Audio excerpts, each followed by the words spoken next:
रूपनगर गांव में रामदास नाम का एक आदमी अपनी पत्नी पूनम और 15 वर्षीय बेटे बॉबी के साथ रहा करता था।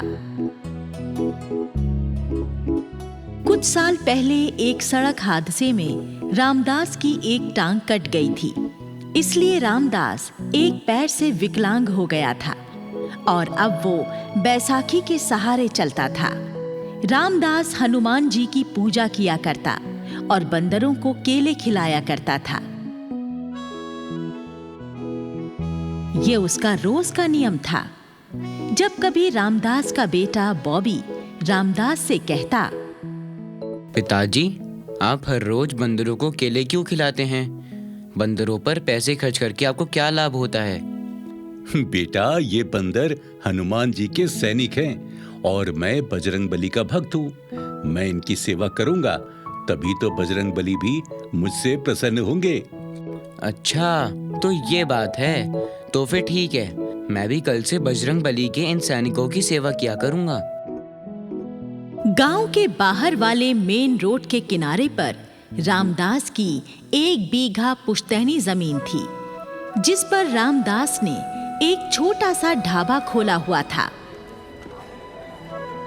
रामदास अपने बेटे के साथ मिलकर इस ढाबे को चलाता था। रामदास ने अपने ढाबे का नाम भी हनुमान ढाबा रखा हुआ था और हनुमान जी की कृपा से ये ढाबा हर समय ग्राहकों से भरा रहता था। रामदास बड़ा दयालु स्वभाव वाला आदमी था। वो गरीब और भूखे भिखारियों को मुफ्त में खाना खिला दिया करता था। बाबूजी, हम दोनों ने कल रात से कुछ भी नहीं खाया है। हम बहुत भूखे हैं। हाँ, हमारे पास पैसे भी नहीं हैं। क्या आप हमें उधार खाना खिला दोगे? हम 1-2 दिन में आपके पैसे चुका देंगे। अरे मेरे भाइयों, ये रामदास का ढाबा है, रामदास का। मेरे ढाबे से कोई भी भूखा बिना खाना खाए नहीं लौटता। तुम्हें खाने के पैसे देने की कोई जरूरत नहीं है। तुम दोनों मुफ्त में ही मेरे ढाबे पर भरपेट खाना खा लो। दोनों गरीब आदमी टेबल पर बैठ जाते हैं।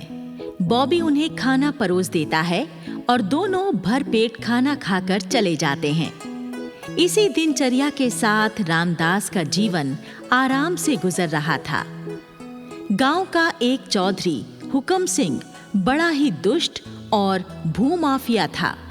वो निर्बल गरीब लोगों की जमीन, मकान और प्लॉट पर जबरन कब्जा करके उन्हें बेच दिया करता था।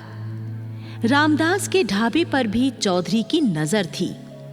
एक दिन वो एक शहरी आदमी से रामदास के ढाबे वाली जमीन का भी सौदा कर लेता है। चौधरी साहब, आप रामदास की जमीन मुझे दिलवा दीजिए। मैं उस जमीन पर बड़ा सा रेस्टोरेंट बनाऊंगा और उस जमीन के लिए मैं आपको पूरे 10 लाख रुपए दे दूंगा। अरे तन्ने न पता, चौधरी हुकम सिंह पैसों के लिए कुछ भी कर सके हैं।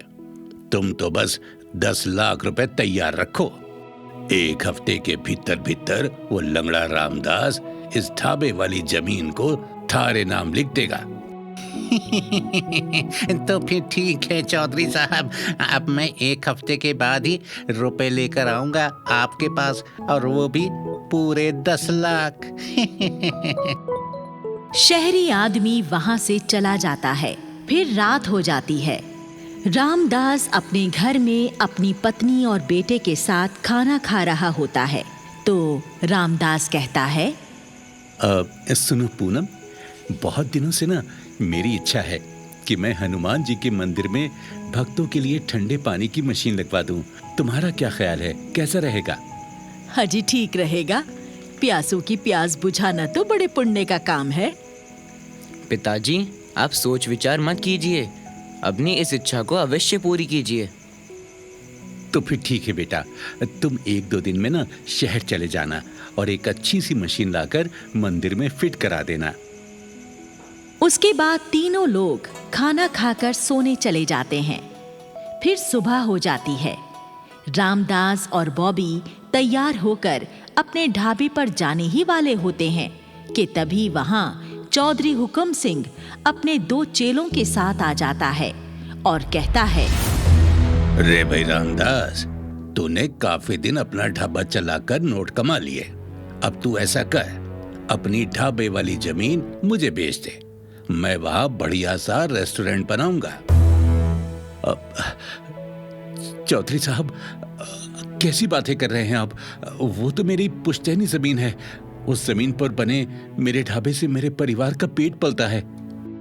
रे देख रामदास, मैं तुझे उस जमीन के 50,000 रुपए दूंगा। या तो तू 50,000 लेकर जमीन मुझे दे दे, ना तो मैं तेरी जमीन पे कब्जा कर लूंगा। चौधरी अंकल, वो 1 बीघा जमीन 10 लाख से ऊपर की है और तुम उसे 50,000 में हड़पना चाहते हो। ये तो सरासर अत्याचार है। अरे छोरे, इस मामले में तू अपना दिमाग ना चलावे। चौधरी हुक्म सिंह जिसकी भी चाहे जमीन हड़प लेवे है और पुलिस भी मारा कुछ न कर पावे है। हाँ, अब केवल 2 दिना का टेम है थारे पास। या तो 50,000 मेरे से ले ले, नहीं तो 2 दिन बाद मैं आऊंगा और ढाबे पे कब्जा कर लूंगा। चलो रे। चौधरी अपने चेलों को लेकर वहां से चला जाता है। चौधरी की धमकी से रामदास को गहरी चिंता हो जाती है। ये मुआ चौधरी पक्का बदमाश है। इसने पता नहीं कितनों की जमीनों पर कब्जा कर रखा है। अब ये हमारी जमीन भी नहीं छोड़ेगा। हे भगवान, अब हमारा क्या होगा? माँ, तू चिंता मत कर। चौधरी जैसे गुंडों को सबक सिखाने के लिए पुलिस है। जब वो हमारी जमीन पर कब्जा करने आएगा तो मैं फोन करके पुलिस बुला लूंगा। तू चिंता मत कर। उसके बाद रामदास और बॉबी स्कूटर पर बैठकर वहां से चले जाते हैं और अपने ढाबे पर आकर अपने काम में लग जाते हैं। इसी तरह एक दिन बीत जाता है। रामदास को अब अपनी जमीन की बड़ी चिंता हो रही थी। इसी चिंता में वो कुछ खा पी भी नहीं रहा था। पूनम रामदास के लिए दूध लेकर आती है। ये लो जी, तुमने कुछ खाना वाना तो खाया नहीं है, लो दूध पी लो। मेरा तो बड़ा मन विचलित हो रहा है पूनम। कुछ भी खाने पीने का मन नहीं कर रहा। मुझे बस अपनी जमीन की चिंता सताए जा रही है। परसों वो चौधरी आएगा और हमारी जमीन पर कब्जा कर देगा। हे भगवान, हमने ऐसा क्या पाप कर दिया जो बैठे बिठाए हमारे ऊपर ये मुसीबत आन पड़ी है। हे बजरंगबली, आप तो संकट मोचन हो। आप दुष्टों और पापियों का नाश करने वाले हो। प्रभु, मैं आपका निर्बल भक्त हूं। मुझ पर बहुत बड़ा संकट आन पड़ा है। मुझ निर्बल की सहायता करो पवन पुत्र। मेरी जमीन पर उस शैतान का कब्जा होने से बचा लो, नहीं तो मैं बर्बाद हो जाऊंगा। मेरी सहायता करो प्रभु, मेरी सहायता करो। हनुमान जी से गुहार लगाकर रामदास का विचलित मन थोड़ा शांत हो जाता है और वो लेटकर सो जाता है।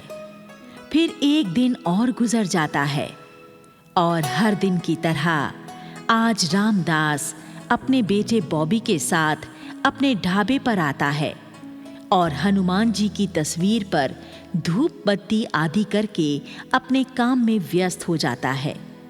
तभी वहां एक तगड़ा सा बंदर आता है और खाली पड़ी टेबल पर बैठ जाता है।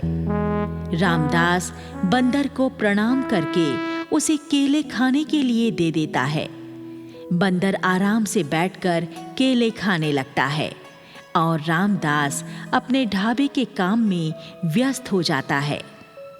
कुछ देर बाद ढाबे पर एक खुली जीप आकर रुकती है और जीप से चौधरी हुक्म सिंह और उसके 5-6 चेले नीचे उतरते हैं। हुक्म सिंह चौधरी रामदास से कहता है, सुन रे रामदास, तेरे पास 5 मिनट का समय है। अपने छोरे के साथ इस ढाबे से निकल जा, ना तो मैं तेरी दूसरी टांग भी तोड़ दूंगा।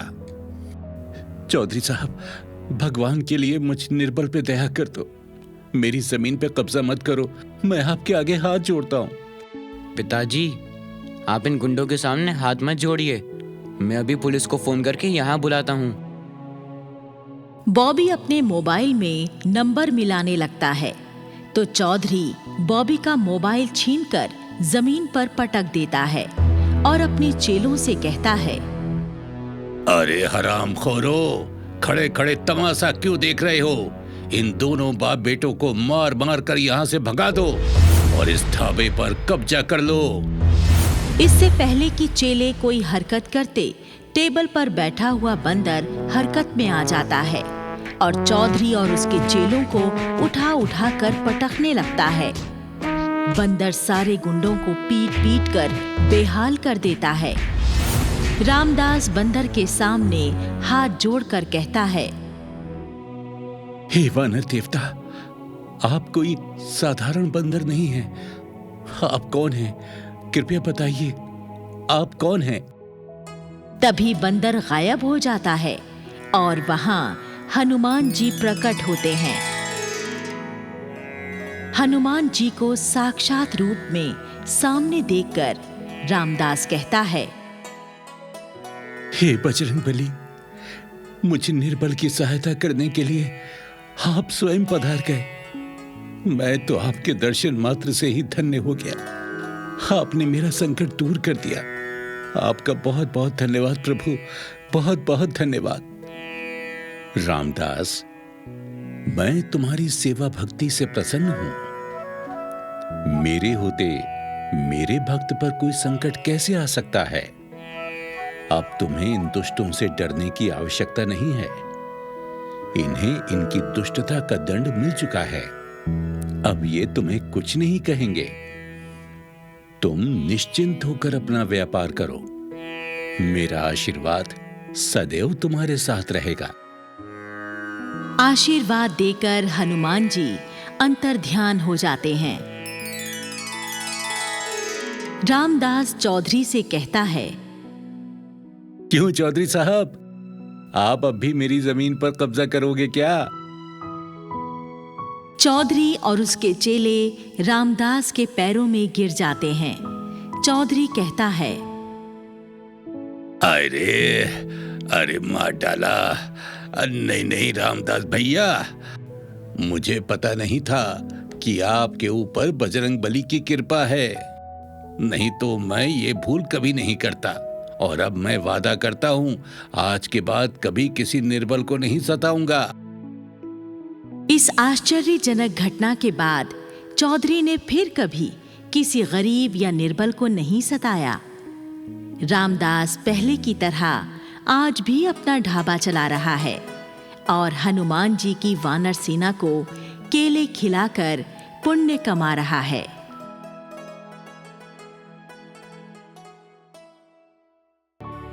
कमल केलापुर गांव का रहने वाला था और पिछले 3 सालों से भोपाल में रहता था। कमल भोपाल में एक कंपनी में अच्छी पोस्ट पर जॉब करता था और हर 2 महीनों में एक बार अपने परिवार से मिलने के लिए अपने गांव जाया करता था। केलापुर में कमल का छोटा सा परिवार एक बड़े से घर में रहा करता था। कमल के परिवार में उसके पिताजी फूल सिंह, माँ सरस्वती, छोटी बहन कमला और छोटा भाई पवन रहा करते थे। कमल के पिताजी मध्यम वर्ग के किसान थे जो कि खेतीबाड़ी का काम करते थे। कमल की अभी शादी नहीं हुई थी। दरअसल कमल बचपन से ही हनुमान जी का भक्त था। इसी कारण वो शादी करने का इच्छुक नहीं था। भोपाल जाने से पहले एक दिन जब कमल गांव में ही रहा करता था, तब उसके माता पिता ने उसकी शादी की बात की थी। कमल बेटा, मैं सोच रहा हूं क्यों ना अब तेरी शादी करा दी जाए। बेटा, अब मुझसे अकेले इस घर का कामकाज नहीं होता। बहू आ जाएगी तो मुझे कुछ आसानी हो जाएगी। माँ, पिताजी, आप लोग मेरी शादी के बारे में इतना मत सोचिए। मैं तो बजरंगबली जी का परम भक्त हूँ। अभी मुझे ब्रह्मचर्य का पालन करने दो और मुझे कोई नौकरी तलाश करने दो। उसके बाद शादी के बारे में भी सोच लेंगे। क्यों जी, सुन लिया तुमने? ये बजरंग बली का भक्त क्या बोल रहा है? अरे सरस्वती, अब तेरे बेटे की ऐसी ही इच्छा है तो मैं क्या कर सकता हूँ। चलो ठीक है, पहले से नौकरी पर लग जाने दे, फिर कर देंगे इसकी शादी। और ऐसे ही कुछ दिन बीत जाते हैं। फिर भोपाल की एक कंपनी में कमल को जॉब मिल जाती है और कमल अपने गांव से ट्रेन पकड़कर भोपाल आ जाता है। कमल कंपनी के दिए हुए एक घर में ही रहने लगा और कंपनी में ड्यूटी करने लगता है। बजरंग बली का भक्त कमल बजरंग बली में बड़ी आस्था रखता था, इसीलिए वो हर दिन सबसे पहले हनुमान जी की पूजा करता, हनुमान चालीसा का पाठ करता, फिर पास के पार्क में जाकर बंदरों को फल खिलाता। उसके बाद अपने ऑफिस में जाता। कंपनी का मैनेजर कमल की हनुमान भक्ति के बारे में अच्छे से जान गया था, इसलिए वो लेट हो जाने पर कमल को कभी कुछ नहीं कहता था। आज भी कमल थोड़ा लेट हो गया था, इसलिए मैनेजर कमल से कहने लगा, देखो भाई कमल, मैं जानता हूँ तुम बजरंग बली जी की भक्ति करते हो, पूजा पाठ किए बिना कोई काम नहीं करते हो, इसीलिए हर रोज थोड़े लेट हो जाते हो। सॉरी सर, लेकिन मैं अपना ये नियम नहीं बदल सकता।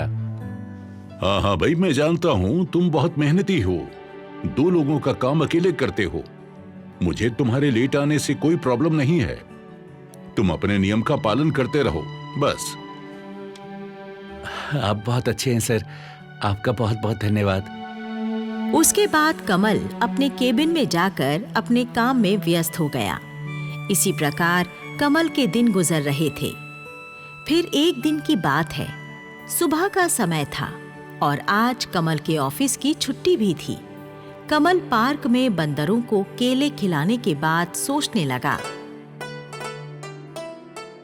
आज ऑफिस की छुट्टी भी है और कल मुझे मेरी सैलरी भी मिली है, क्यों ना आज मार्केट जाकर अपनी फैमिली के लिए शॉपिंग कर लूं।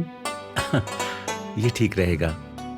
और ये विचार मन में आते ही कमल मार्केट जाने के लिए चल पड़ा।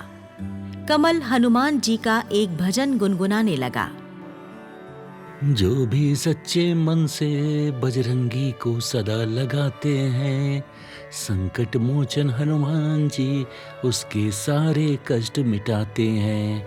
ओ बोलो बोलो पवन पुत्र की जय, ओ बोलो बोलो पवन पुत्र की जय। वो अभी पार्क के गेट पर ही पहुंचा है कि क्या देखता है, एक गरीब औरत अपने छोटे से बच्चे को अपनी गोद में लिटाए बैठी हुई रो रही है। कमल इस महिला को देखकर रुक गया। अरे, ये कौन महिला है? ये बेचारी तो बड़ी गरीब और दुखियारी सी लग रही है। पता नहीं इसे क्या दुख है, इसी से पूछता हूं। कमल गरीब महिला के पास गया और पूछने लगा, बहन, क्या बात है? तुम यहाँ बैठी हुई क्यों रो रही हो? बाबूजी, मैं बहुत ही गरीब महिला हूँ। मेरा बच्चा बहुत बीमार है बाबूजी। इसका इलाज कराने के लिए मेरे पास पैसे नहीं है। इसी दुख के मारे मैं रो रही हूँ बाबूजी। कमल सोचने लगा, कमल, तू तो संकट मोचन हनुमान जी का भक्त है। तेरे होते हुए इस दुखियारी महिला के बच्चे का इलाज ना हो, ऐसा कैसे हो सकता है? तू अपनी फैमिली के लिए शॉपिंग अगले महीने कर लेना। अपने पैसे इस बच्चे के इलाज के लिए इस गरीब महिला को दे दे। हाँ।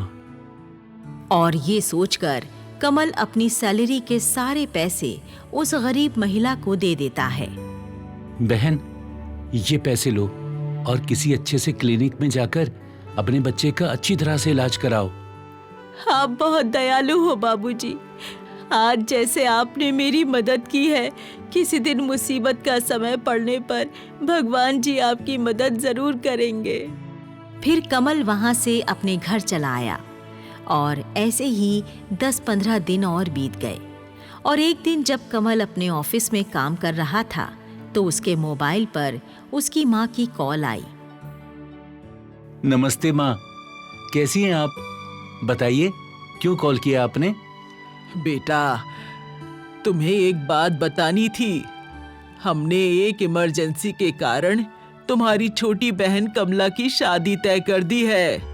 इसी महीने के आखिर में उसकी शादी होगी। अरे वाह, ये तो आप लोगों ने बहुत अच्छा किया माँ।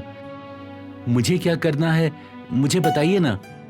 बेटा, तुम अपनी बहन के लिए कुछ गहने खरीद कर रख लेना और शादी से कुछ दिन पहले ही गांव आ जाना। ठीक है माँ, मैं आ जाऊंगा।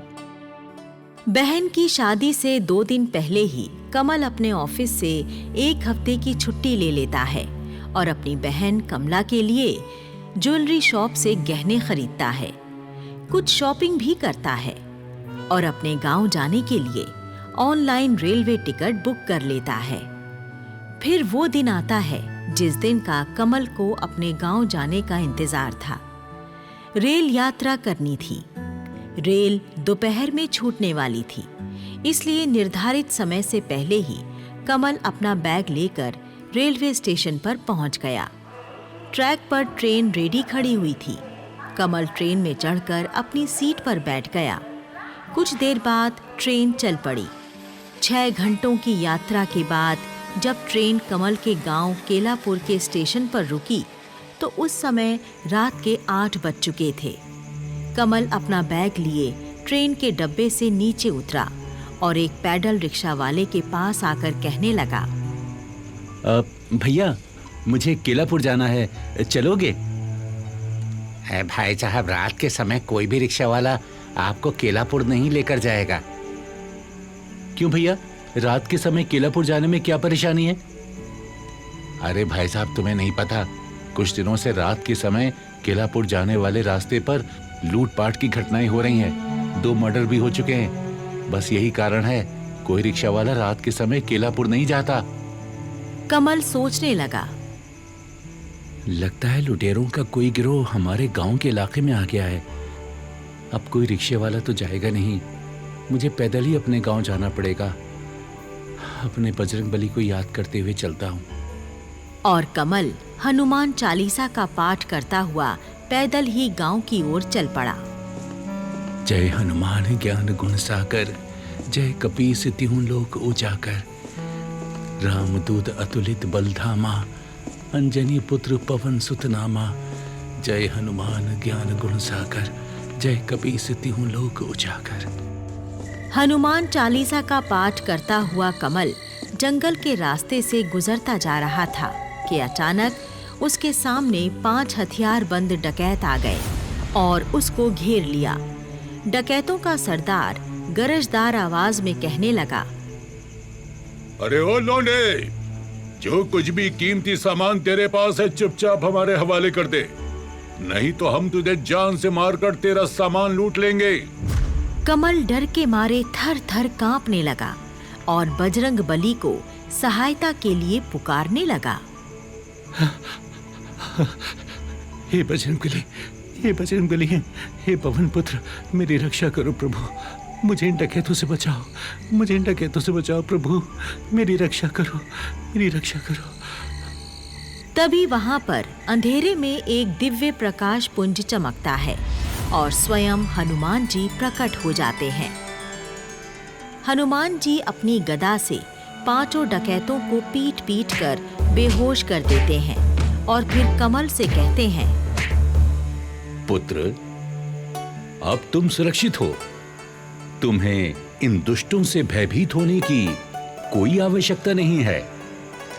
हे मेरे प्रभु, आपने मुझे साक्षात दर्शन देकर मेरे जान माल की रक्षा करके मुझे धन्य कर दिया। प्रभु, आपको कोटि कोटि प्रणाम, कोटि कोटि प्रणाम प्रभु। तुम मेरे सच्चे भक्त हो कमल, तुम्हारी आत्मा शुद्ध और दयालु है। मैं तुम्हारी भक्ति से बहुत प्रसन्न हूं, इसीलिए तो मैं तुम्हारी पुकार सुनकर तुम्हारी रक्षा करने चला आया। यदि तुम इसी प्रकार मेरी सच्ची भक्ति करते रहोगे और दूसरों पर दया करते रहोगे तो मैं भी सदैव तुम्हारी रक्षा करता रहूंगा। और ये कहकर बजरंग बली अंतर्ध्यान हो जाते हैं। फिर कमल निडर होकर बजरंगबली की जय जयकार करता हुआ अपने घर की ओर चला जाता है। इस कहानी से हमें यही सीख मिलती है कि हमें दिखावे की नहीं बल्कि सच्ची भक्ति करनी चाहिए। तभी हमारे आराध्य हमसे प्रसन्न होते हैं और समय पड़ने पर हमें दर्शन देकर हमारी रक्षा करते हैं।